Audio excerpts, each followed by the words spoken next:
Tom here, January 8th. It's a cold and rainy day outside. Got the wood stove going, nice and toasty. And today's the big day, or one of the big days. I'm getting ready to work on the crank, get that installed. It's all new to me, a little bit intimidating, but should be doable. So step one is I clean the block. Now I'm getting ready to install the main bearings.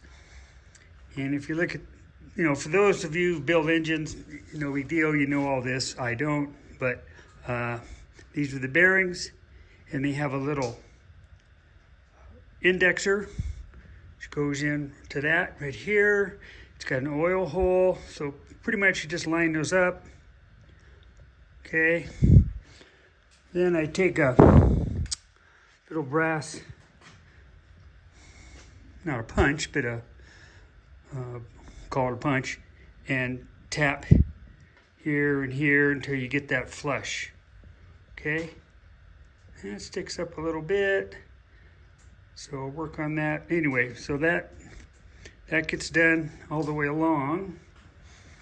Then you thoroughly clean the crank. I haven't done that yet. It's still got oil and debris on it. I made this little resting block so that when I get ready to put the rope seal in, I have a stand to put that on. This has to get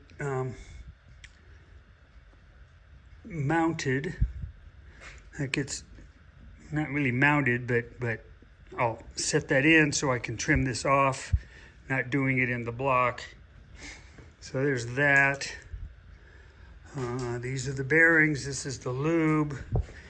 And then this is, again, most of you know this, but this is plastic gauge. So in here is a little piece of round plastic, I guess. And you put that on the bearing, and then you put the crank in and bolt it all down to torque, and then take it apart again and measure. So that's the step. I just got an email from Bob, who asked me what time I was starting. Yeah, I was hoping he'd come up and do this with me. We'll see if he gets back to me. Otherwise, I'm gonna plug along. So a big day later.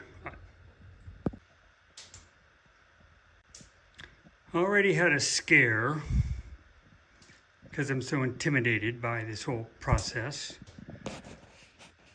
So when I put the bearings in, I'd take the wide one and had it here in the narrow one, so it overhung 1/4 of an inch. Threw me for a scare, thought I had the wrong bearing set. And then I came over here and actually started looking at what I had and realized that I did have the correct set after calling people and freaking out. So, with that said, my buddy Bob Lee is going to come up. He's on his way, and he's going to help me put this together. Because he said to me, if you've already made a mistake, you need my help. So he'll be here within the hour. My wife's going to make lunch for us, and yeah, we'll get the crank in. That's the goal for the day. Then we'll be able to flip her over and start working on the pistons. Yeah, maybe we'll do that today. I don't know. See how it goes. I don't want to push him. So there you are. Okay, Bob just left, and we have the crank in. Took a while, but pretty happy with it. Spins good and tight. So waiting on the piston ring grinding tool so I can get them sized, and then Bob will come up and we'll put the pistons in and get the head on. Start putting the timing chains and gears on, and move along. So as I said, the goal was to get the crank in today, and that's what we did.